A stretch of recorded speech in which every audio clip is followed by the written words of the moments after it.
සුබ දවසක් කියලා පිළිගන්න ඉලෙක්ට්‍රොනික ක්ලාස්රූම් එකත් එක්ක එකතු වෙලා ඉන්න ඔයාලා සියලු දෙනාම අද මම මේ වීඩියෝ එකේදී කියලා දෙන්නම් ඔයාලට මේ දැන් මේ දවස්වල ගොඩක් අය අහන ප්‍රශ්නයක් තමයි මේ ඉන්වර්ටර් සහ මේ බැටරි පාවිච්චි වැඩි නිසා ලෙඩ් ඇසිඩ් බැටරි වල බැටරි ඇසිඩ් එකක් කියන්නේ මොකක්ද බැටරි වතුර කියන්නේ එහෙම නැත්නම් බැටරි වෝටර් කියන්නේ මොනවද කියන එක ගැන ඒක යොදන්න ඕන කොයි වගේ අවස්ථාවලද මොකද්ද මේ දෙකේ වෙනස කියලා වගේ දේවල් ගොඩක් මගෙන් අහලා තිබ්බ කට්ටිය. ඉතින් ඒ අයට උපකාරයක් වෙන වීඩියෝ එකක් තමයි මම මේ අද අරන් එන්නේ. එහෙමනම් ඉලෙක්ට්‍රොනික ක්ලාස්රූම් YouTube channel එක තාම subscribe කරේ නැත්නම් subscribe කරන්න. පහත තියෙන bell icon එක click කරලා all දාගත්තොත් ඔයාලට හැමදාම මේ වගේ කාලීන වැදගත් ඉලෙක්ට්‍රොනික සම්බන්ධ වීඩියෝස් ඔයගොල්ලන්ගේ ළඟටම ගෙන්න ගන්න පුළුවන්. ඒ වගේම වීඩියෝ එක හොඳයි නම් like කරන්න, ඒ වගේම තව අයට බලන්න share කරන්න. හරි එහෙමනම් අපි යමු අද වීඩියෝ එකට. මොනවද මේ බැටරි ඇසිඩ් එහෙම නැත්නම් බැටරි වතුර මොනවද මේ දෙකේ වෙනස මේ දෙක සමානද මේ දෙක යොදන්න ඕන අවස්ථා මොනවද කියලා අද අපි බලමු. ඒකට මම කියන්නම් කියලා දෙන්නම් ඔයාලට මේ තියෙන්නේ ලෙඩ් ඇසිඩ් බැටරි. දැන් ලෙඩ් ඇසිඩ් බැටරි එකක් ගත්තම ලෙඩ් ඇසිඩ් බැටරි එකක ක්‍රියාකාරී සංඝටක ටික තමයි ඔයගොල්ලන්ට මේ රූපයෙන් පේන්නේ. එතකොට මේකේ තියෙනවා සෙල්ස්. මේවා තමයි මේ සෙල්ස්. මේ වගේ සෙල්ස් 12 volts බැටරි එක සෙල්ස් 6ක් තියෙනවා. ඒ කියන්නේ 2 volt සෙල්ස් 6ක් දෙවරක් 2 by 6 volt 6ක්. එතකොට 6 volt by 2 12 volts. එතකොට මේ වගේ සෙල්ස් 6ක් තියෙනවා. එතකොට මේ සෙල්ස් වලට මේ තියෙන්නේ සෙල් ඩිවයිඩර් එක. එතකොට මේ තියෙනවා නෙගටිව් ටර්මිනල් එක, මේක පොසිටිව් ටර්මිනල් එක, මේක තමයි කේස් එක. එතකොට පොසිටිව් ඉලෙක්ට්‍රෝඩ මේක අපි පොසිටිව් ඉලෙක්ට්‍රෝඩ් එක හඳුන්වනවා ලෙඩ් ඩයොක්සයිඩ් කියලා. නෙගටිව් ඉලෙක්ට්‍රෝඩ් හඳුන්වනවා අපි ලෙඩ් කියලා. එතකොට අපි මේකට දාන ඩයිලූට් එක එහෙම නැත්නම් මේක ඇතුලේ තියෙන රසායනික ප්‍රතික්‍රියාව සඳහා යොදන මාධ්‍ය අපි හඳුන්වනවා H2SO4 එහෙම නැත්නම් සල්ෆියුරික්. අණුක කරන සල්ෆියුරික් අම්ලය නැත්නම් බැටරි ඇසිඩ් කියලා අපි හඳුන්වන්නේ ඔය H2SO4 කියන කිමිකල් සංඝටකයෙන් තිබෙන ලික්විඩ් එක. එතකොට අපි දන්නවා ලෙඩ් ඇසිඩ් බැටරි. එහෙම නැත්නම් අපි ඔය වාහනවල බොහෝ විට වාහනවල පාවිච්චි කරන බැටරිස් තමයි අපි හඳුන්වන්නේ ලෙඩ් ඇසිඩ් බැටරි කියලා. එතකොට ඒවායේ සල්ෆියුරික් අම්ලය තමයි මාධ්‍ය හැටියට පාවිච්චි වෙන්නේ. එතකොට ඒක කන්සන්ට්‍රේටඩ් ඒ කියන්නේ 100%ක්ම සල්ෆියුරික් අම්ලය නෙවෙයි ඒක වෝටර් දාලා අපි වතුර යොදා ඒක ඒ මාධ්‍ය තනුක කරනවා කියලා කියනවා. එතකොට ඒ තනුක කරන ලද සල්ෆියුරික් අම්ලය තියෙන්නේ. එතකොට සාමාන්‍යයෙන් මේකේ ඇසිඩ් පර්සන්ටේජ් එක අපි කියනවා 29ක් 132ක් වගේ ඇසිඩ් පර්සන්ටේජ් එකක් තියෙන්නේ. එතකොට මේක කන්සන්ට්‍රේටඩ් කරලා තියෙන්නේ මේ තනුක සල්ෆියුරික් අම්ලය. එතකොට අපි දන්නවා මේ බැටරි එක ඇතුලේ තියෙන මේ ද්‍රාවණය නැත්නම් ලික්විඩ් සොලියුෂන් එක තමයි අපි හඳුන්වන්නේ මේ බැටරි එකට දාන අම්ලය කියලා. එතකොට මේ තනුක සල්ෆියුරික් අම්ලයෙන් තමයි රසායනික බැටරි එක ඇතුලේ සිදුවන රසායනික ප්‍රතික්‍රියාවට අවශ්‍ය කෙමිකල් එන්වයරන්මන්ට් එක. එහෙම නැත්නම් රසායනික පරිසරය සකසලා දෙන්නේ මේ ඇතුලේ ප්‍රතික්‍රියාවන් සිද්ධ වෙන්නේ. එතකොට අපි ගත්තම දැන් මම කිව්වා බැටරි ඇසිඩ් කියන්නේ මොකක්ද කියලා. එතකොට ඊළඟට අපි මේ ගොඩක් අයට තියෙන ප්‍රශ්නේ තමයි මේ බැටරි වතුර එහෙම නැත්නම් අපි ඒවට ඉංග්‍රීසි වලින් හඳුන්වන ඩිස්ටිල්ඩ් වෝටර් කියලා. ඩිස්ටිල්ඩ් වෝටර් කියන්නේ අතරම ජලය. ජලය කියන්නේ අපි දන්නවා කෙමිකල් ස්ට්‍රක්චර් එකේ H2O. ඒතර ජලයේ පියුරස් ෆෝම් එක කියලා අපි කියනවා. ඒ කියන්නේ ජලයට කිසිම දෙයක් මික්ස් වෙලා නැති මාධ්‍යයක්. අවස්ථාවක් අපි හඳුන්වනවා ඩිස්ටිල්ඩ් වෝටර් කියලා. එතකොට අපි දන්නවා අපි දැනට normally අපි පාවිච්චි කරන ජලයේ විවිධ khනිජ ලවණ, විවිධ බැක්ටීරියාවන්, ඒ වගේම විවිධ වෙන ආගන්තුක ද්‍රාව්‍ය වෙලා තියෙන්නේ අපි මේ බීමට ගන්න ජලේ. සමහර විට ක්ලෝරින් වෙන්න පුළුවන් ඒක පියුරිෆයි කරන්න යොදපු. ඉතින් ඒ විදිහ නෙවෙයි ඩිස්ටිල් වෝටර් වල කිසිම ඒ වගේ සංඝටකයක් නැහැ. අපි ඒවට කියනවා පියුරස් ෆෝම් එක. කිසිම සංඝටකයක් දිය නොවුන අවස්ථාව. එතකොට මේ ඩිස්ටිල් වෝටර් එකේ තියෙන්නේ පියෝ හයිඩ්‍රජන් with pure oxygen. ඒ කියන්නේ පියෝ හයිඩ්‍රජන් සහ පියෝ ඔක්සිජන්. ඒ කියන්නේ අණු පමණයි මේකේ තියෙන්නේ. එතකොට මේක ටිකක් ඇසිඩික් ගතියට බරයි. ස්ලයිඩ්ලි ඇසිඩික්. ඒ වගේම මේකේ ඇබ්සලූට්ලි නෝ ටේස්ට්, නෝ ඔඩර්, නෝ ටේස්ට්. ඒ කියන්නේ රසයක් සහ ගන්ධයක් නැහැ කියලා තමයි අපි හඳුන්වන්නේ.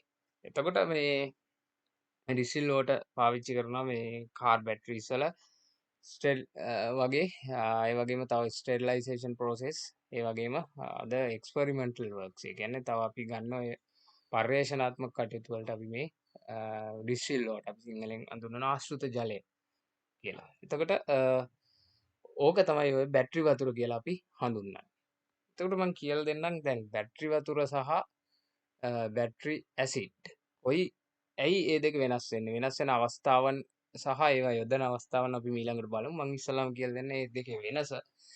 එතකොට මේ දෙකේ පළවෙනි වෙනස තමයි බැටරි ඇසිඩ් ගත්තම pH level එක. pH level එක කියන්නේ අපි දන්නවා ඒක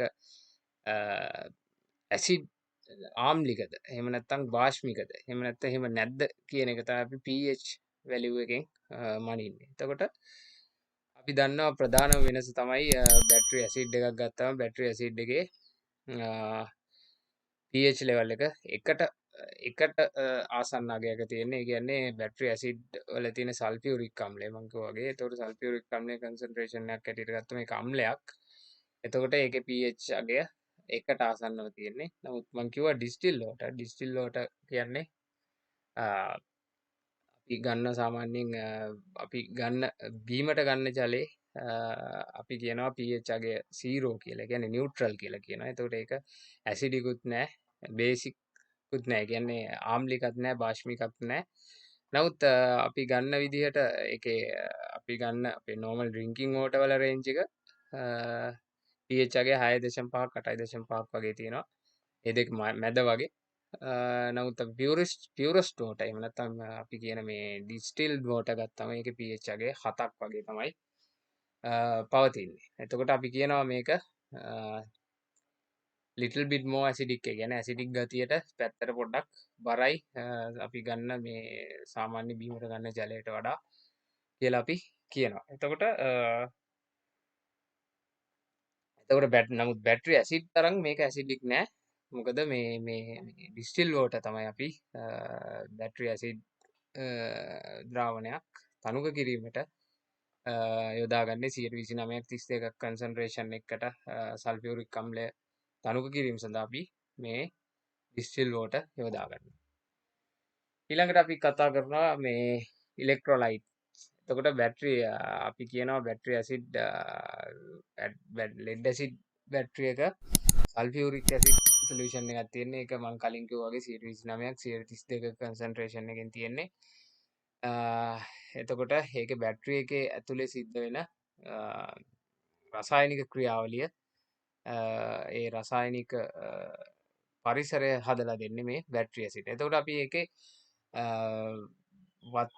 ජලයට එහෙම නැත්නම් වෝටර් වලට සල්ෆියුරික් ඇසිඩ් දරන අනුපාතය සාමාන්‍යයෙන් 3ට 1 අනුපාතයෙන් තියෙන්නේ. එතකොට ජලය කොටස් 3කට සල්ෆියුරික් කොටස් 1ක අම්ල කොටස් 1ක අනුපාතයක් තමයි තියෙන්නේ. එතකොට ඩිස්ටිල් වෝටර් වලින් කරන්නේ බැටරි එකේ දැන් අපි හඳුන්වනවා බැටරි එකේ සිද්ධ වෙනවා ඉලෙක්ට්‍රෝලයිට් එකයි බැටරි එකේ රසායනික ක්‍රියාවලිය සරලව කිව්වොත්. එතකොට ඒක නිසා ජලය ගොඩක් අවස්ථාවකදී ඒක ඇතුලේ තියෙන මම කිව්වා ඒ ද්‍රාව්‍යයේ තියෙන ජලාණු එහෙම නැත්නම් ජලය ලොස් වෙනවා. මොකද මේ කෙමිකල් රියැක්ෂන් එක ඇතිවීම නිසා. මොකද මේ ඇති වෙනකොට බැටරි එක charge කරනකොට heat වෙනවා. ඒ වගේම evaporation වෙනවා. ඒ කියන්නේ වාෂ්ප වෙලා යනවා. ඒ වගේ දේවල් නිසා මේකේ තියෙන වතුර ටික වාෂ්ප වෙලා ගියාම අපේ ඇතුලේ තියෙන ඇසිඩ් ද්‍රාවණය ගොඩක් අපි ඒකට කියනවා කන්සන්ට්‍රේට් වෙනවා. එහෙම නැත්නම් කොරොසිව් වෙනවා. ඒ කියන්නේ වතුර ප්‍රමාණය අඩු වෙලා ඇසිඩ් ප්‍රමාණය ඇසිඩ් ද්‍රාව්‍යයේ ද්‍රාවණය වෙලා තියෙන ජලය වාෂ්ප වීමෙන් සහ ඒ රත් වීමෙන් ලොස් වීම නිසා ද්‍රාව්‍ය වෙලා තියෙන ඇසිඩ් ප්‍රමාණයේ කන්සන්ට්‍රේෂන් එක ඉහළ යනවා. ඒක හේතු වෙනවා බැටරි එකේ අපි ඔය කියන කොරෝෂන් එකට. ඒ වගේම බැටරි එක ඩ්‍රයි වෙන්න කියලා අපි ඔය කියන්නේ ඔන්න ඔය හේතුව. ඉතින් ඔන්න ඕක නවත්තන්න තමයි අපි ඔය ඒ අවස්ථාවේදී ඩිස්ටිල් වෝටර් එහෙම නැත්නම් ආශ්‍රිත ජලය එහෙම නැත්නම් බැටරි වෝටර් කියන ඒවා මාධ්‍යයට එකතු කරන්නේ ඒක බැලන්ස් කරන්න. එතකොට ඒක ඩයලූට් කරන්න මේ ඩිස්ටිල් වෝටර් පාවිච්චි කරනකොට එතකොට අපිට මේවා මේ සල්ෆියුරික් අම්ල ද්‍රාවණයට බැටරි වෝටර් දාන්න පුළුවන් ඩ්‍රයි වෙලා තියෙන අවස්ථාවකදී ඔයගලන්ට බැටරි ඇසිඩ් එක පේන්න තියෙන අවස්ථාවක බැටරි වෝටර් දාලා නැවතත් මේ මාධ්‍ය සක්‍රිය කරගන්න පුළුවන්. ඊට පස්සේ ඔයගලන්ට චාර්ජ් ඩිස්චාර්ජ් සයිකල් එකක් නැවත සැරයක් කරාට පස්සේ බැටරි එක සාමාන්‍යයෙන් ඊළඟ යථා තත්ත්වයටපත් වෙනවා. ඒතර මේකට අවශ්‍ය දේවල් ගැන මම මීට කලින් වීඩියෝ එකක් කරලා ඇති බැටරි එක බලන්න ඕන ටෙක්නිකල් ඉන්ෆර්මේෂන්ස් මොනවද කියලා මම උඩින් දැන් වැටෙනවා කාඩ් එක. ඒ කාඩ් එකෙන් ගිහලා ඒකත් බලන්න. ඒතර ඕක තව වෙනසක්. ඊළඟට අපි ගන්නවා මේක එච්චර වැදගත් වෙන්නේ නැහැ. මේක කොරොසිව් නේචර් එක. ඒ කියන්නේ බැටරි ඇසිඩ් එකක් අපි දන්නවා කොහොම වුණත් ඇසිඩ් එක්ක තියෙන ලක්ෂණයක් තමයි කොරොසිව් වෙනවා. කොරොසිව් වෙනවා කියන කාදනය වෙන ලක්ෂණ තියෙනවා. නමුත් ඩිස්ටිල් වෝටර් එහෙම නැත්නම් බැටරි වෝටර් කියන එක එහෙම කොරොසිව් වෙන්නේ නැහැ කිසිම අවස්ථාවක බැටරි වෝටර් කියන එක. එතකොට ওই දෙක අතර ওই වගේ වෙනසකුත් තියෙනවා. ඊළඟට විශේෂම අවස්ථාව තමයි මේක යූස් වෙන අවස්ථාව. යූස් වෙන්නේ දැන් බැටරි ඇසිඩ් ගත්තම මම කලින් කීප සැරයක්ම කිව්වා බැටරි ඇසිඩ් එක තමයි මාධ්‍ය සකසන්නේ. එතකොට ඒක තමයි මේන් පර්පස් එක. නැත්නම් ඉලෙක්ට්‍රෝලයිට් සොලියුෂන් එක බැටරි එකේ චාර්ජ් ඩිස්චාර්ජ් සයිකල් එකට අවශ්‍ය ඒ රසායනික ප්‍රතික්‍රියාව සිදු කරලා අපිට අවශ්‍ය බැටරි එකේ පවර් එක ලබා දෙන්නේ මේ බැටරි ඇසිඩ් එකෙන්. එතකොට ඩිස්ටිල් වෝටර් එක එහෙම නැත්නම් බැටරි වෝටර් කියන එකක් පාවිච්චි කරනවා මේක මේ රසායනික ප්‍රතික්‍රියාව හරියට සිද්ධ කරගන්න අවශ්‍ය මාධ්‍ය සකසලා දෙන්න මේ බැටරි වෝටර් කියන එක පාවිච්චි කරනවා. ඉතින් මං හිතනවා අද වීඩියෝ එකෙන් ඔයගලන්ට නොදන්න කාරණා කීපයක්ම බැටරි වතුර සහ බැටරි ඇසිඩ් අතර තියෙන වෙනස ඔයගලන්ට පැහැදිලි වෙන්න ඇති කියලා. එහෙමනම් වීඩියෝ එක හොඳයි නම් වෙන අයටත් බලන්න ෂෙයා කරන්න, ලයික් කරන්න, ඔයගලන්ට තියෙන ප්‍රශ්න පහත කමෙන්ට් සෙක්ෂන් එකේ කමෙන්ට් කරන්න. අපි තවත් මේ වගේ වැදගත් වීඩියෝ එකකින් ඉලෙක්ට්‍රොනික ක්ලාස්රූම් එකේදී හමු වෙමු.